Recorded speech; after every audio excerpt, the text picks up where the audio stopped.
আমাদের প্রথম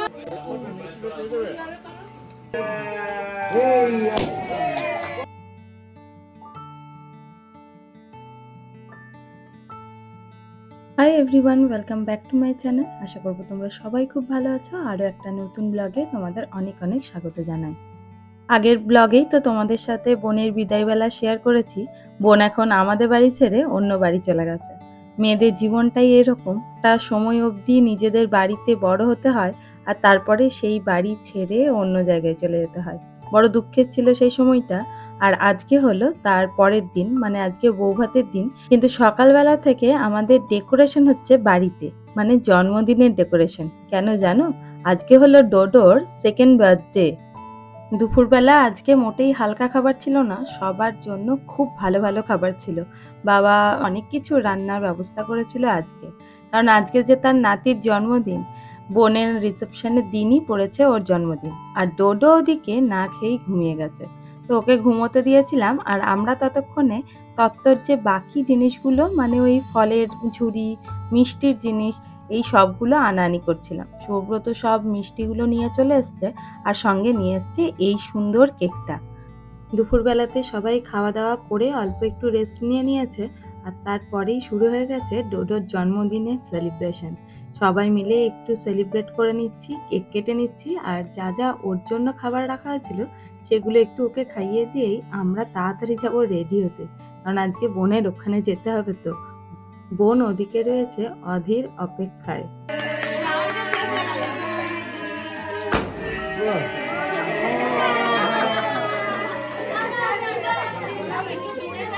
ডোডোর এটাই প্রথম বার্থডে যেখানে এমন এমন লোকজন ওর সঙ্গে আছে, কে সবাইকে একসাথে নিয়ে ওর বার্থডে আবার সেলিব্রেশন করা প্রায় দুরূহ ব্যাপার।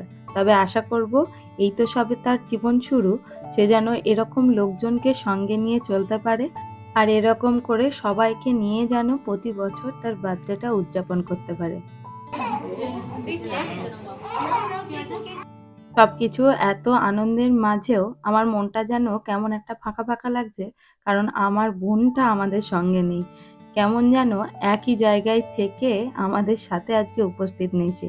এটা যদি আরো 2-3 দিন পরে হতো তাও তাকে আনা যেত, কিন্তু আজকে যে তার রিসেপশন, এতক্ষণে সে সাজতেও চলে গেছে হয়তো।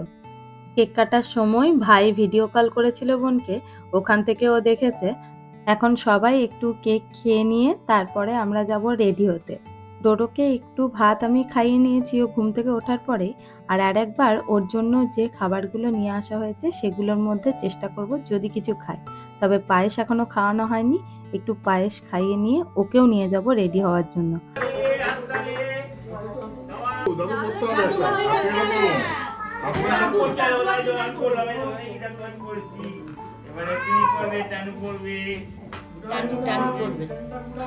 আর পড়বে না গো।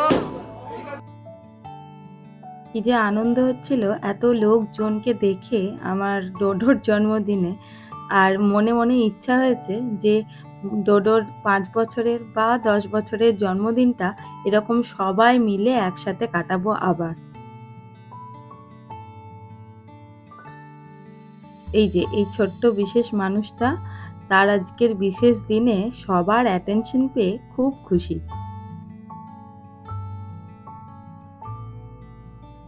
এত খাবারের মধ্যে ওর ওই ভাতটা আর চাটনিটা খাওয়ার খুব ইচ্ছা, কিন্তু আমি একটু চেষ্টা করছিলাম পায়েসটা খাওয়ানোর, কারণ এখন না খাওয়ালে সারাদিনে আর খাওয়াতে পারবো না। আর বাঙালির ছেলের জন্মদিনে পায়েস না খাওয়ালে কি আর জন্মদিন হয় বলো? এই ছিল একটা ছোট্ট ভিডিও ডোডোর জন্মদিন উপলক্ষে। তবে রিসেপশনের ভিডিও এখনো আসা বাকি। আশা করব তোমরা এই ভিডিওটা এনজয় করেছো। আজকে তাহলে বিদায় নিই, দেখা হবে তোমাদের সাথে নেক্সট ভিডিওতে। আর যদি এই ভিডিওটা ভালো লেগে থাকে তাহলে লাইক, শেয়ার আর কমেন্ট করতে ভুলো না। আর যারা নতুন দেখছো সাবস্ক্রাইব করতে ভুলো না। তোমাদের জন্য রেখে গেলাম বেশ কিছু ছবি। খুব তাড়াতাড়ি দেখা হচ্ছে অন্য একটা ভিডিওতে। ততক্ষণ খুব ভালো থেকো আর সাবধানে থেকো। টাটা।